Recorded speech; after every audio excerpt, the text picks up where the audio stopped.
안녕하세요, 라뮤나입니다. 오늘은 바로 현 경제 상황에 대해서 한번 이야기를 해보고자 합니다. 어떻게 보면 저를 구독하거나 제 유튜브 영상을 보시는 분들의 경우 계속 경제에 대해서 안 좋게 이야기를 하고 있으며 경기 침체나 경기 둔화 이러한 것을 바라고 있는 것은 아닌가 생각을 하실 수도 있을 것입니다. 하지만 아이러니하게 증시만 보았을 경우에는 경기 침체 이게 뭔데 하면서 계속적으로 급등을 경험을 하고 있는 중에 있기도 하죠. 또 어떻게 보면 제 유튜브뿐만이 아니라 수많은 전문가들도 지금 경제에 대해서 혹은 주식시장에 대해서 지금은 1930년대 대공황과 비슷한 상황이라고 하면서 경고를 하고 있으며 이러한 경고 속에 모두 예상을 하는 위기는 오지 않는다고 하면서 경기는 지금 좋다고 주식을 계속 사야 한다고 하는 사람들도 존재하고 있습니다. 그렇게 오늘은 경기 침체가 오는 것은 맞는지, 온다면 과연 언제 오는지 이러한 것들을 한번 이야기를 해보고자 하니 영상 끝까지 시청해주시면 감사하겠으며 라뮤나 구독과 좋아요 꼭 부탁드리겠습니다. 그리고 제가 이번부터 구독 서비스와 유료 댓글 서비스 등도 같이 운영하게 되었으니 영상 내용이 좋거나 라뮤나에게 커피라도 사주시고 싶으시다면 이러한 것도 많은 관심 부탁드리고 바로 내용 이어가 보도록 하겠습니다. 자, 일단 투자를 하려고 하시는 분들의 경우에는 지금 무척이나 혼란스러운 상황이 연출이 되고 있을 것입니다. 25년 1분기까지만 하더라도 경기 침체 이슈는 무척이나 컸으며 경제가 지금 위기에 직면을 하고 있다. 경기 침체가 올 가능성이 80%가 넘었다. 이러한 기사들로 도배가 되었고 그렇기 때문에 투자를 하려고 하는 분들의 경우에는 조금 미루면서 증시만 상승하는 것을 바라보면서 포모가 오는 상황이 연출이 되었을 것입니다. 또 이렇게 1분기는 경기가 좋지 않은 상황이라고 계속적으로 흘러갔었는데 트럼프 관세 이후 관세가 점차적으로 완화가 된다는 소식과 함께 주식은 급등을 하게 되었고 이러한 상황 속에 8주 연속 오르게 되어버리니 2분기는 분위기가 바뀌면서 100% 상승작이라고 표현을 할 정도까지 와 있는 상황이 연출이 되고 있기도 합니다. 그렇다면 이러한 상황 속에 과연 무엇이 맞는 것일까요? 1분기에는 경기 위기가 온다고 했는데 2분기에는 경기 호황이 찾아왔다고 하고 3개월 채 되지 않은 시점에서 주식시장은 반등을 하고 환호를 하고 있는데 현 실물 경제를 보더라도 3개월 만에 반전을 할 수 있는 게 맞을까요? 여기에 있어 우리는 경기가 둔화가 되거나 침체가 되는 경기 위기라는 상황에 대해서 구체적으로 알 필요가 있습니다. 보통 경기 침체, 경기 위기가 왔다고 하는 것은 그 나라가 과도한 부채를 가지고 있으며 신용도 팽창을 하게 되어버리면서 가계와 기업, 정부 모두 빚을 많이 지게 되는 상황이 찾아오게 되어 이자에 대한 부담이나 대출 상황에 대한 부담이나 이러한 것들을 느끼면서 소비가 둔화가 되고 경기가 안 좋아지는 것을 뜻하게 됩니다. 또 이러한 상황을 만드는 것이 바로 금리 인상을 시켜 이자에 대한 부담감을 증가시키는 것이고 그렇게 소비나 투자가 위기축이 될 수밖에 없는 상황을 만들면 경기가 둔화가 되고 침체가 되면서 경기 위기로 확산이 되어버리는 것이죠. 이게 지금 어떻게 보면 과도한 부채와 신용 팽창 상태가 계속 지속이 되고 있는 중이라고 해석을 할 수 있을 것입니다. 미국의 경우만 보더라도 부채는 전 세계적으로 가장 많은 상태이기도 하고 지금 채권의 가격은 계속적으로 하락을 하고 있어 채권 금리는 기준금리보다 높게 형성이 되었고 금리에 대한 이자율도 무척이나 높은 상황이니까 말입니다. 또 지금 이러한 상황이 미국만 연출이 된 것이 아니라 전 세계적으로 다 비슷한 상황이 연출이 되어 있으며 우리나라의 경우도 예외가 아니라 최상위권 수준으로 부채를 많이 짊어지고 있는 상황이기도 합니다. 가계, 기업, 정부 다 빚을 떠안는 나라라는 것이죠.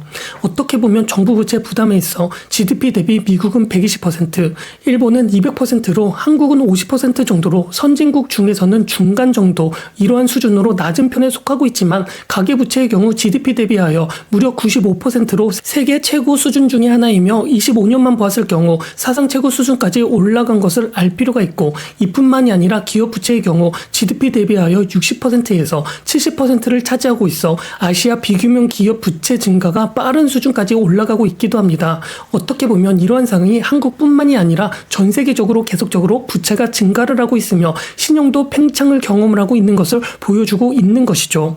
이렇게 지금 현 경제 상황 전 세계적으로 볼 때 가계부채, 기업부채, 정부부채 모든 것들이 전부 다 급등을 경험하고 있는 중에 있을 것이며 이러한 상황이 계속적으로 흘러가게 된다면 증시에 착각을 주어 지금과 같은 증시가 급등하는 급등하는 상황을 만들 수도 있지만 증시가 무너질 때에도 매우 크게 무너질 수 있다는 것이고 이미 시작한 나라들이 지금 하나하나 발생을 하고 있다는 것입니다. 알다시피 이미 중국은 이러한 것을 경험을 하고 있어 여러 작거나 큰 은행들 200여 개가 붕괴가 되고 있다고 전망을 하고 있기도 하며 미국도 버블이 계속적으로 심각한 수준에 위치를 하고 있기도 합니다. 한국 또한 IMF 이후에 최대 수준까지 있기도 하고 예전에 실크로드의 성지, 과거 시대의 중심이었던 이스탄불의 나라 티르키의 경우는 정말 심각한 수준까지 도달을 했고 말이죠. 즉 이렇게 되니 지금 은행이나 보험사, 투자사들 전부 금융위기 관련 부실자산 또한 레버리지에는 과다 상태에 있으며 한 곳에서 부도가 나도 도미노처럼 확산이 되는 연쇄 디폴트에 빠질 위험성은 계속 증대를 하고 있는 게 바로 지금 현 경제 상황이며 아마 1997년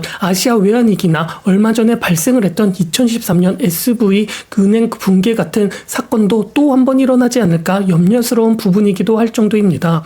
또 우리나라의 경우 금융통계 정보 시스템 부실채권 비율을 본다면 10%가 넘는 저축은행 79개 중 55개 곳, 즉 70%가 위험부실 상태에 있고 이건 어떻게 본다면 우리나라만 해당이 되는 상황이 결코 아니고 전 세계적으로 공통적으로 일어나고 있는 상황일 것입니다. 결국 부실 자산이 많게 된다면 경제 위기가 올 수밖에 없으며 어떤 작은 트리거 하나만으로도 발생을 할 수 있게 된다는 것이죠.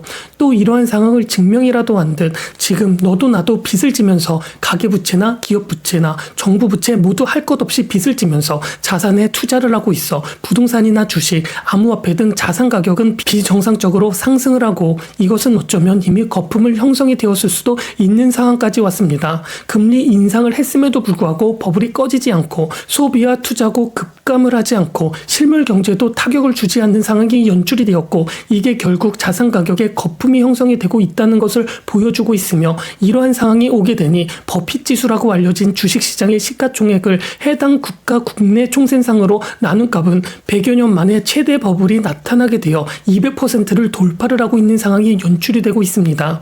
1970년 스태그플레이션 위기 때에도 100%가 되지 않았고 닷컴 버블의 경우에도 150% 잠깐 돌파했다가 폭락을 한 수준이었지만 지금 현재는 무려 코로나 이후 150%를 넘어서 200%까지 계속적으로 상승하는 모습을 보여주고 있는 것이죠. 즉 이 말을 해석하자면 지금 현 경제 상황, 지금까지 지속 가능했던 경제 성장에 대해서 너무 믿는 구석이 있는 것처럼 보일 수도 있을 것입니다. 20세기부터 금리를 인하하거나 정부에서 채권을 발행하면서 돈을 풀어버리면 경제를 성장을 시킬 수 있었지만 이게 가능했던 이유는 경제 성장률이 돈을 푸는 것보다 많이 벌어주었기 때문에 가능한 것이었지 이러한 상황을 지금 현 투자자들은 너무 믿고 있는 나머지 빚을 너무 많이 지었더라도 경제는 성장성이 더 클 것이라고 믿기 때문에 150%, 200%를 넘는 것이고 이것은 어쩌면 돈을 풀어서라도 증시를 지켜줄 수 있을 거야. 돈을 풀어서 경제를 살려줄 거야. 이런 마음이 코로나부터 양적 완화를 무척이나 크게 한 다음부터 증시는 굳건하게 믿는 것은 아닌가 싶습니다. 이게 과연 버블이 아니면 과연 무엇일까요? 또 이것뿐만이 아니라 경기 침체를 알려주고 있는 지표가 하나 더 있는데 CAPE 비율입니다. CAPE 비율은 경기조정 주가 비율의 약자로 주식시장의 가치평가 지표 중 하나로 쓰이며 노벨 경제학상 수상자인 로버트 실러가 개발을 했으며 물가를 반영한 S&P 500 지수와 주당 순이익 10% 평균값을 사용하여 계산을 하는데 이 수치가 이미 정상 범주에 넘어선 상태이며 대공황과 닷컴 버블까지 치솟은 것을 알 수 있습니다. 즉 대공황 때 CAPE 비율은 34 정도였었는데 이미 그 수준을 넘어 36에서 38을 가리키고 있는 것이고 닷컴 버블 때 43까지 치솟은 것을 따라가고 있는 중에 있기도 한 것입니다. 그렇다면 이제 가장 궁금한 경기 위기가 터질 수 있는 요건을 다 갖춘 것이 현 경제 상황인데 왜 경기 침체는 터지지 않고 버틸 수 있는 것이지 버틸 수 있는지 이런 것을 가장 궁금할 것입니다. 어떻게 보면 경기 위기라는 것을 트리거로 인하여 발생을 하게 됩니다. 그러한 것을 보여주는 것이 바로 트럼프 관세 이슈 하나만으로도 경기 침체가 오는가 하는 두려움에 증시가 급락을 한 것처럼 말이죠. 결국 지금은 휘발유가 뿌려져 있는 상태이며 관세처럼 불을 붙일 요소가 필요할 뿐입니다. 하지만 어디서 어떻게 시작이 될진 아무도 모르는 상태이고 말이죠. 그렇게 과거에는 어디서 이런 것이 시작이 되었을까 또 한번 예측을 해볼 수 있을 것입니다. 코로나 이후 경기 침체에서 가장 떠들썩했었지만 지금은 사라진 이슈 장단기 금리차 역전 현상도 여기에 속할 수 있게 되는 것이죠. 과거부터 지금까지 보게 된다면 장단기가 역전이 되고 다시 해소가 되는 상황에서는 무조건적으로 경기 침체가 연출이 되었습니다. 아이러니하게 코로나 같은 블랙스완적 상황에서도 약간의 장단기가 역전이 되고 해소가 되는 상황에 발생이 되기도 했고 말이죠. 이게 첫 번째 요인 중 하나에 속할 수 있습니다. 아직 장단기가 역전이 해소가 된 다음 어떤 일도 일어나지 않았으니까 말이죠. 결국 시장이 걸릴 뿐 위기는 다가오고 있다는 상황이 맞을 것이며 심지어 정말 가까이 다가오고 있다고 해석을 할 수도 있을 것입니다. 또 이번에 만약 경기 침체, 경기 위기가 일어나게 된다면 지금 경기 위기가 차원이 다를 것으로 보여지고 있고 버블이 크면 붕괴도 클 수밖에 없다는 것을 영상을 시청하는 분들도 꼭 명심을 했으면 좋겠습니다.